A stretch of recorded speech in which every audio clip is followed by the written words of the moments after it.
नमस्कार, खबरें मध्य प्रदेश की में आपका स्वागत है। आपके साथ मैं दीपेश बरगले और चलिए आपको सीधे भोपाल लिए चलते हैं, जहां पर मौजूद हैं हमारे सीनियर एडिटर प्रवीण दुबे, जिनके साथ मौजूद है एक बेहद खास मेहमान। Over to you Praveen sir.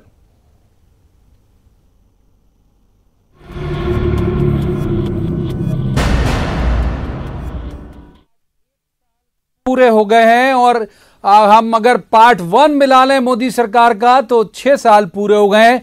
तो जाहिर सी बात है कि बहुत सारी उपलब्धियां मोदी सरकार के खाते में रही हैं इस अवधि के दौरान। इसी पर बात करने के लिए हमारे साथ केंद्रीय मंत्री नरेंद्र सिंह तोमर जुड़ेंगे। नरेंद्र सिंह तोमर साहब का बहुत बहुत स्वागत है। तोमर साहब, बहुत स्वागत है आपका। और मैं अगर पहला सवाल आपसे करूं, जो कि बहुत वाजिब भी होगा, कि किन चीजों को आप केंद्र सरकार की सबसे बड़ी उपलब्धियां मानते हैं अब तक?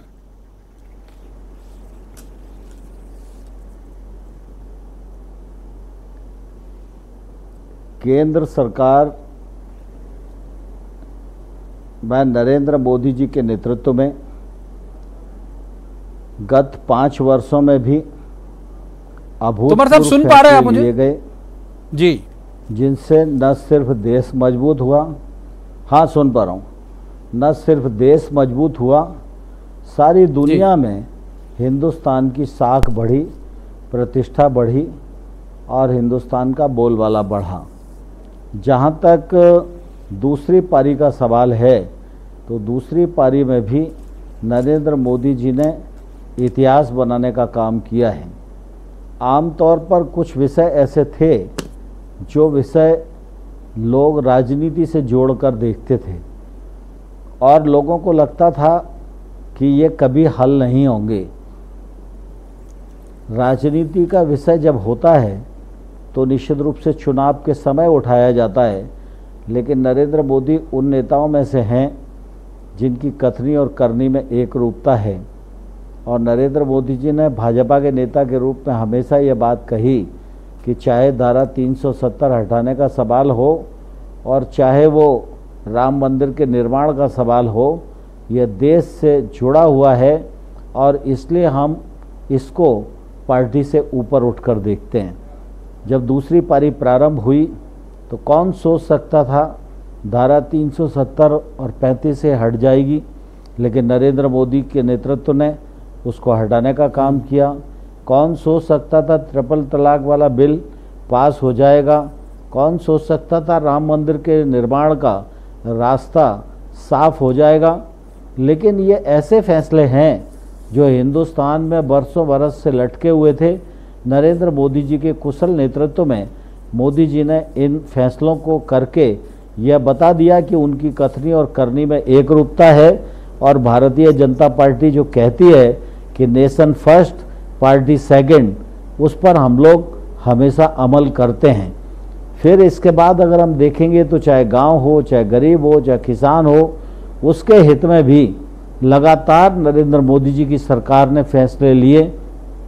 चाहे वो प्रधानमंत्री फसल बीमा के परिमार्जन का मामला हो और चाहे वो पीएम किसान योजना के माध्यम से सभी किसानों को उस दायरे में लाने का विषय हो, और चाहे वो ग्रामीण क्षेत्र में प्रधानमंत्री सड़क योजना का 3rd फेज, जिसमें 1,25,000 किलोमीटर सड़क बनेगी और 80,250 करोड़ रुपए का निवेश होगा। ऐसे अनेक निर्णय हैं जो इस साल में नरेंद्र मोदी जी ने अपनी मंत्रिपरिषद में लिए हैं और जो देश को आगे बढ़ाने में और श्रेष्ठ भारत के निर्माण में बड़ा योगदान देने वाले हैं। तोमर साहब, लेकिन ये अभी जो महामारी चल रही है, पिछला जो कार्यकाल था मोदी साहब का, उस वक्त ऐसा कोई ऐसे हालात नहीं थे। अब जो है वो बिल्कुल सूरत बदली हुई है। कोरोना की महामारी के कारण जो अर्थव्यवस्था वो भी प्रभावित हुई है। तो ये दोबारा से पटरी पर आ पाएगी ठीक तरह से, आपको उम्मीद है?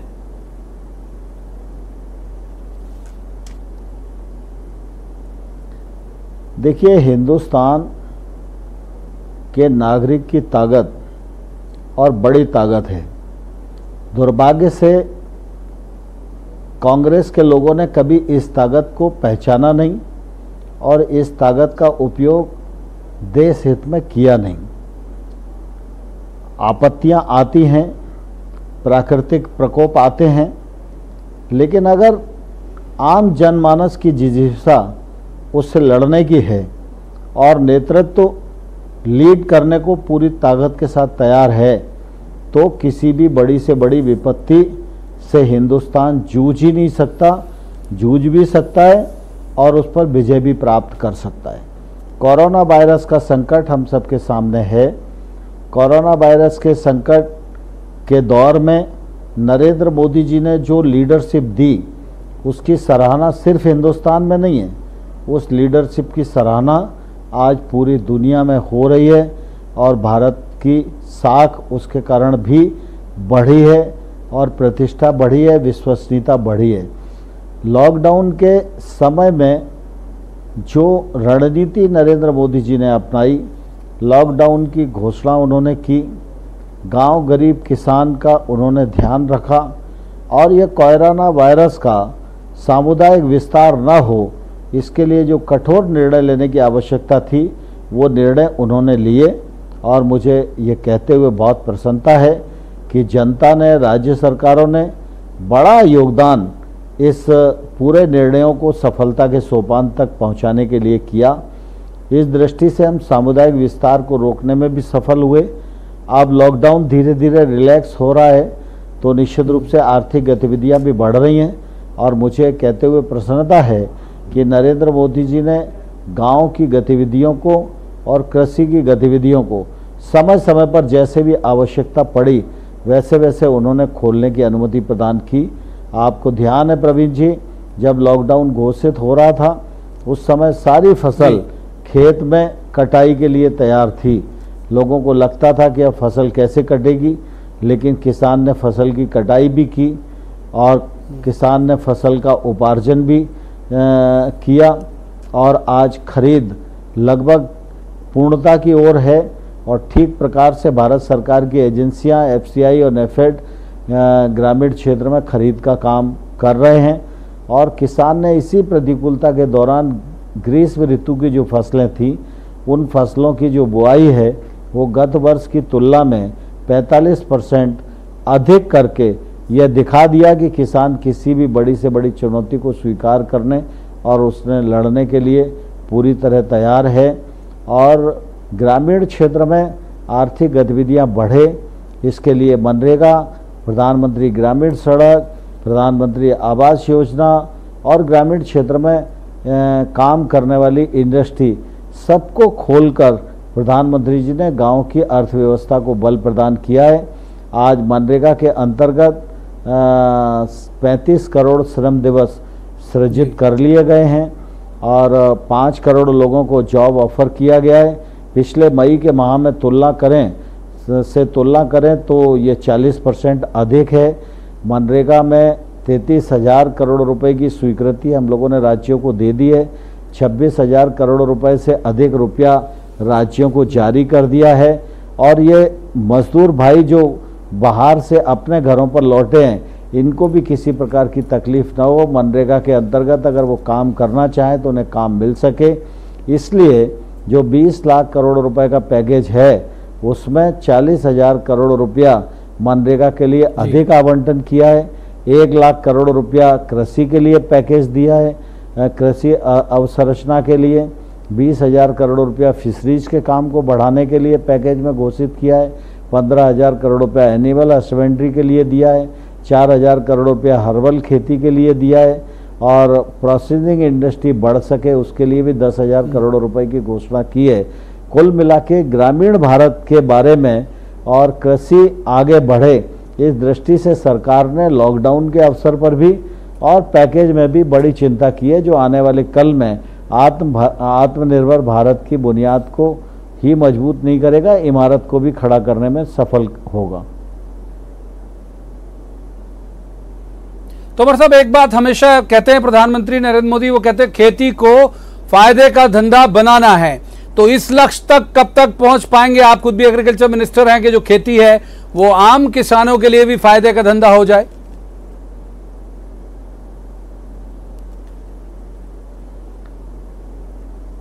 प्रधानमंत्री जी ने किसान की आमदनी 2022 तक दोगुनी करने का लक्ष्य हम लोगों को दिया है। केंद्र सरकार, राज्य सरकार और किसान इस लक्ष्य को प्राप्त करने के लिए मिशन मोड पर काम कर रहे थे, लेकिन बीच में ये लॉकडाउन का पीरियड आया, वायरस का संकट आया। इसमें निश्चित रूप से गति थोड़ी थमी तो है, लेकिन किसान ने पैदावार में कोई कोताही नहीं होने दी। उसने घनघोर परिश्रम किया और फसल की बम्पर पैदावार की है। लेकिन आमदनी बढ़ाने का जो सवाल है, उस मामले में चौतरफा काम करने की आवश्यकता है। इसलिए पिछले दिनों जब प्रधानमंत्री जी ने आह्वान किया तो प्रधानमंत्री जी ने इसके लिए फंडिंग की व्यवस्था भी की और हम लोग नए नए बीजों का आविष्कार भी कर रहे हैं, उनका उपयोग भी कर रहे हैं। खाद, बीज और पेस्टिसाइड की आवश्यकता को पूर्ति करने की दिशा में भी काम कर रहे हैं। खेती में उत्पादन बढ़े, खेत में उत्पादकता बढ़े और खेती से संबंधित पशुपालन हो, मछली पालन हो, हर्बल खेती हो, मधुमक्खी पालन हो, ये सारे काम सने सने बढ़ें, जिससे कि किसान की आमदनी दोगुनी हो। और मुझे लगता है इस लक्ष्य को हम प्राप्त करेंगे। थोड़ी गति धीमी जरूर हुई है, लेकिन आगे गति को बढ़ाकर इस नुकसान की भरपाई हम कर सकने में सफल होंगे, ऐसा मुझे विश्वास है। तोमर साहब, आपने उपलब्धियां गिनाई, लेकिन विपक्ष इसे मानता नहीं है। सीएए के वक्त से वो आपका विरोध भी कर रहा है लगातार, और अब वो कोरोना को लेकर आपको ही जिम्मेदार मानता है, केंद्र सरकार को। वो कह रहे हैं यदि मजदूर परेशान हुए, यदि लोग परेशान हुए तो जिम्मेदार केंद्र सरकार है। तो विपक्ष को क्यों नहीं दिख रही हैं आपकी उपलब्धियां? क्या लगता है आपको?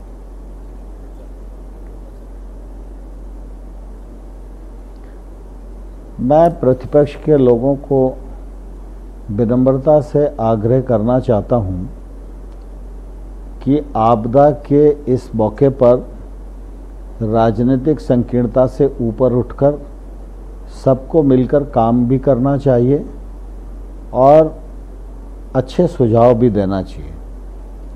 राजनीति करने के लिए पूरा टाइम है, जब समय आए तो ज़रूर राजनीतिक बातें करना चाहिए, लेकिन इस समय आरोप प्रत्यारोप से अगर कांग्रेस बचेगी तो उससे कांग्रेस की ही प्रतिष्ठा बढ़ेगी। वैसे सामान्य तौर पर पिछले वर्षों में ये देखने में आ रहा है कि कांग्रेस का नेतृत्व तो हमेशा हल्की बातें करके राजनीति को हल्का करने का प्रयास कर रहा है। आज भी जिस प्रकार के आरोप और प्रत्यारोप वो कर रहे हैं, मैं उनको बताना चाहता हूँ कि जितना वो असत्य वाचन करेंगे, जितने असत्य आरोप लगाएंगे, जनता में उनकी छवि उतनी ही धूमिल होगी। जहाँ तक उपलब्धियाँ हों, जहाँ तक वायरस संकट से निपटने का मामला हो, जहाँ जनता के योगदान का सवाल हो, अगर इसको वो भारतीय चश्मा लगाकर देखेंगे तो मुझे लगता है कांग्रेसियों को वो सब नज़र आएगा जो वास्तव में हो रहा है। इसलिए वो आरोप प्रत्यारोप से बचें। मेरी आपके माध्यम से कांग्रेस के मित्रों को यही सलाह है।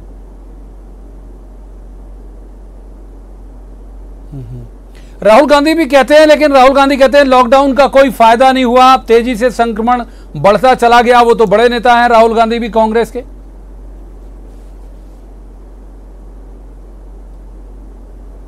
राहुल गांधी जी कांग्रेस के बड़े नेता हैं, लेकिन देश उनको बड़ा नेता नहीं मानता और देश उनकी बात को न पहले गंभीरता से लेता था और ना ही वो आज गंभीरता से लेता है। लेकिन राहुल गांधी जी की जो बेबसी है और उनकी जो विद्वता है, उस पर सिर्फ हंसा ही जा सकता है या आश्चर्य व्यक्त किया जा सकता है। इससे ज़्यादा मुझे कुछ नहीं कहना। अच्छा, थोड़ी सी बात सर ग्वालियर की कर लेते हैं। तोमर साहब, आप वहीं ग्वालियर के ही हैं। अभी उपचुनाव होने हैं मध्य प्रदेश में और ग्वालियर में सबसे ज्यादा सीटें हैं। ये इस तरह की कुछ खबरें आ रही हैं कि सिंधिया जी को अभी तक उस तरह से आत्मसात नहीं कर पाई बीजेपी। तो ऐसा कुछ है या फिर आप सब मिलकर लड़ेंगे और पूरी 16 सीटें आ जाएंगी, आपको लगता है?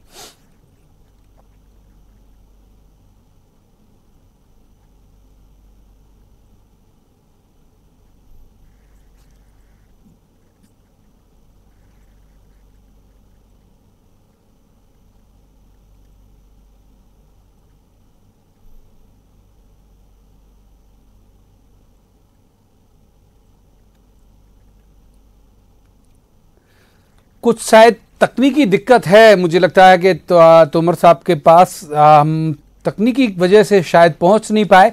तो नरेंद्र सिंह तोमर थे जिन्होंने उपलब्धियां भी गिनाई सरकार की, केंद्र सरकार की, वो सारी चीज़ें बताई जो केंद्र की सरकार है वो उपलब्धि के तौर पर लगातार ले रही है। पिछली सरकार ने स्वच्छ भारत अभियान, जीएसटी, 3 तलाक कानून, सर्जिकल स्ट्राइक, इन सब पर को उपलब्धि के तौर पर प्रचारित किया था। जनधन योजना, पीएम आवास योजना, और जो अभी की जो 1 साल वाली सरकार है उसने धड़ाधड़ बहुत सारे निर्णय लिए। बेशक कुछ का विरोध भी हुआ, और जो एक तरह से वाजिब था कि विपक्ष तो विरोध करता ही है, जिनमें जम्मू कश्मीर से अनुच्छेद 370 हटाने वाला एक बड़ा निर्णय था, जिसको लेकर पाकिस्तान ने भी विरोध किया, यहाँ भी विरोध हुआ।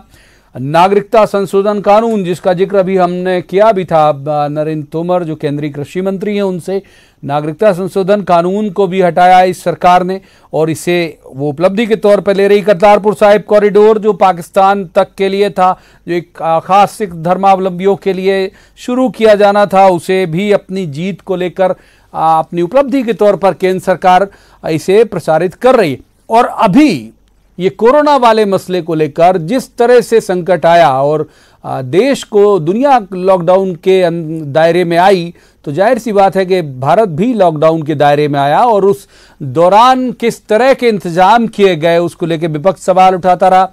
लेकिन केंद्र का ये कहना था कि भाई देश जो है वो लगातार, दुनिया जो है भारत के इन प्रयासों की समीक्षा कर रही है और उसे अच्छा भी ठहरा रही है बाकी देशों की तुलना में। हम प्रयास करेंगे एक बार और, यदि नरेंद्र सिंह तोमर से हमारा संपर्क हो जाता है तो हम जरूर उनसे 1-2 और पॉलिटिकल सवाल भी करेंगे। तब तक वक्त एक ब्रेक का है, आप कहीं मत जाइएगा, ब्रेक के बाद वापस आएंगे। यदि उनसे कनेक्शन हो गया तो जरूर सवाल करेंगे, वरना खबरें जारी हैं न्यूज 18 मध्य प्रदेश छत्तीसगढ़ में।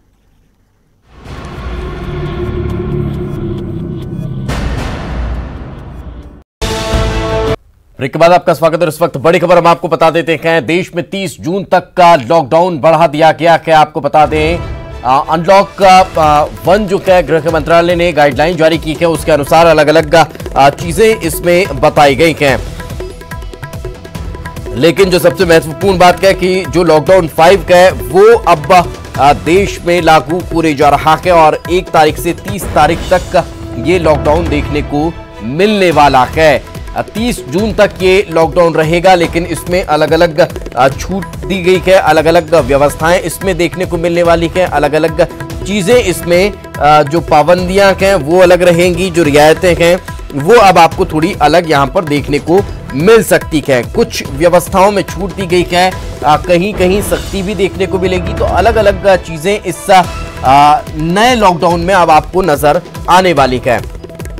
चाहे लॉकडाउन 1 का जिक्र किया जाए, उसके बाद धीरे धीरे लॉकडाउन जिस तरह से परिवर्तित होता चला गया, उसमें कहीं कहीं थोड़ी थोड़ी परिवर्तन देखने को मिलता भी गया। अब जब लॉकडाउन 5 लागू किया गया है तो इस लॉकडाउन 5 में भी कुछ चीजें बदलने वाली हैं, कुछ चीजें उसमें अब आपको अलग सिरे से देखने को मिलेंगी। और एक बार फिर आपको भोपाल लिए चलते हैं, जहां पर मौजूद के हमारे senior editor Praveen Dubey. Praveen ji, over to you. Narendra Tomar साहब से संपर्क हमारा एक बार फिर हो गया। हम लगातार बात कर रहे हैं उनसे केंद्र सरकार की, मोदी सरकार की उपलब्धियों के बारे में, क्योंकि आज 1 साल पूरा हुआ और अगर दोनों कार्यकाल मिला लें तो 6 साल पूरे हो चुके हैं। तोमर साहब, अभी जब थोड़ा सा तकनीकी दिक्कत आई तब मैं एक सवाल कर रहा था कि ग्वालियर चंबल इलाके में उपचुनाव होने हैं, उपचुनाव 24 सीटों पर होने हैं, लेकिन सबसे ज्यादा सीटें आपके इलाके में। ऐसी खबरें आ रही कि सिंधिया जी अभी तक उस तरह से आत्मसात हो पाए कार्यकर्ताओं के बीच या नहीं, और पूरी 16 सीटों को लेकर आपको उम्मीद है कि निकल जाएंगी?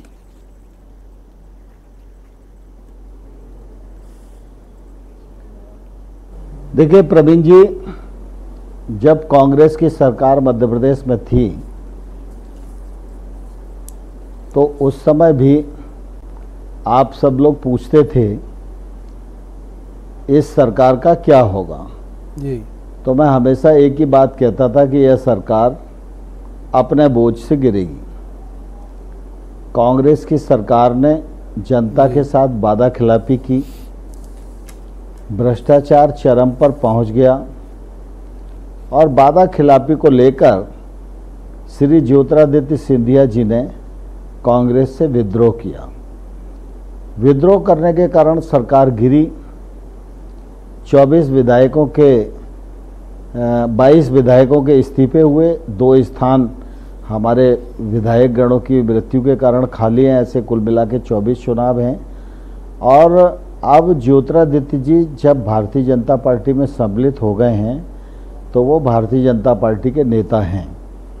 इन 2400 सीटों पर चुनाव होगा और जब चुनाव होगा तो मेरी पार्टी के अध्यक्ष श्री वी.डी. शर्मा जी, मुख्यमंत्री शिवराज सिंह चौहान जी और श्री ज्योतिरादित्य सिंधिया जी और नरेंद्र सिंह तोमर, हमारी पार्टी के सभी कार्यकर्ता पदाधिकारीगण पूरी ताकत के साथ 24 भारतीय जनता पार्टी के प्रत्याशियों के लिए काम करेंगे और मुझे पूरा विश्वास है कि भारतीय जनता पार्टी जीतेगी और एक स्थिर सरकार मध्य प्रदेश में शिवराज सिंह चौहान के नेतृत्व में चलेगी। इसमें किसी को कोई शंका और शुबह नहीं होना चाहिए। अभी चूँकि ज्योतिरादित्य सिंधिया जी जब भाजपा में आए तब से लगातार लॉकडाउन है, इसलिए वो मध्य प्रदेश नहीं पहुंच पाए हैं। जब स्थिति सामान्य होगी तो ज्योतिरादित्य जी, हम सब लोग साथ में कार्यक्रम करेंगे और किसी को इस मामले में गलतफहमी नहीं होनी चाहिए। ज्योतिरादित्य जी बहुत समझ सोच के निर्णय किए और जानबूझकर निर्णय किए, इसलिए जो निर्णय सोच समझ के किया जाता है वह निर्णय आखिरी तक जीवंत रहता है। यह निर्णय भी आखिरी तक जीवंत रहेगा और हम सब लोग मिलकर चुनाव लड़ेंगे। लेकिन अभी कुछ दिन पहले कमलनाथ जी थे हमारे साथ, तोमर साहब न्यूज 18 से हमसे ही बात करने के दौरान उन्होंने कहा कि सिंधिया जी परेशान हैं और मुझे बड़ा दुख होता है क्योंकि मेरे पुराने साथी हैं और गलती कर ली उन्होंने बीजेपी में जाके। कुछ इस तरह का भाव था उनका बात करते हुए।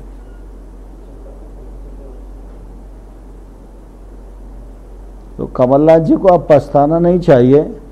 जब वो कमलनाथ जी के साथ थे तो उनकी कद्र उन्हें करनी चाहिए थी, उनकी बात उन्हें माननी चाहिए थी और जो जनता से वायदे उन्होंने किए थे उस पर अमल करना चाहिए था।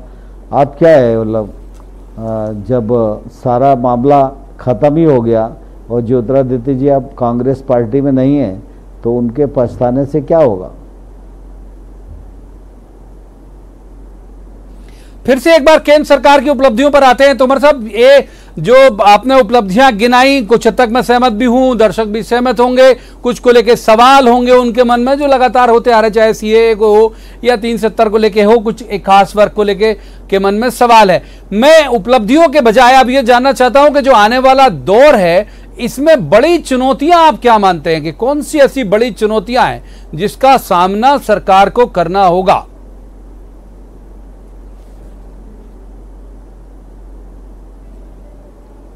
देखिए प्रवीण जी, सामान्य तौर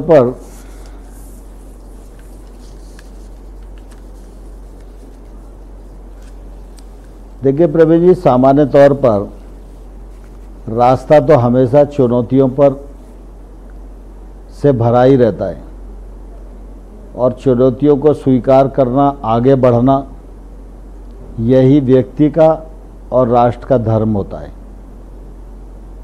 हम सौभाग्यशाली हैं कि हमको प्रधानमंत्री नरेंद्र मोदी जी जैसा नेतृत्व प्राप्त है और नरेंद्र मोदी जी के नेतृत्व में कठोर और साहसपूर्ण निर्णय करके इस देश को आगे बढ़ाना और दुनिया में श्रेष्ठ राष्ट्र के रूप में स्थापित करना, इसी उद्देश्य के लिए भारतीय जनता पार्टी काम कर रही है। और मैं समझता हूँ पिछले कार्यकाल में इसकी बुनियाद नरेंद्र मोदी जी ने बहुत मजबूती से रख दी है और इस बुनियाद पर इमारत बनाने का काम आने वाले 4 सालों में भारतीय जनता पार्टी की सरकार को करना है।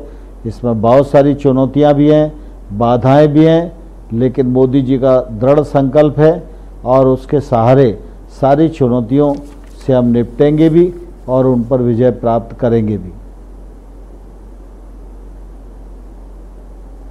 तोमर साहब, बहुत बहुत शुक्रिया आपका, आपने न्यूज 18 मध्य प्रदेश से बात करने के लिए वक्त निकाला, आपका बहुत बहुत धन्यवाद। तो ये थे केंद्रीय कृषि मंत्री नरेंद्र सिंह तोमर, जिन्होंने बहुत सारे मसले पर बात की, केंद्र सरकार की उपलब्धियों पर भी की और एमपी की सियासत पर भी की। इस चर्चा में इतना ही, लेकिन खबरों का सिलसिला न्यूज़ 18 मध्य प्रदेश छत्तीसगढ़ पर जारी है। आप देखते रहिए न्यूज़ 18 मध्य प्रदेश छत्तीसगढ़।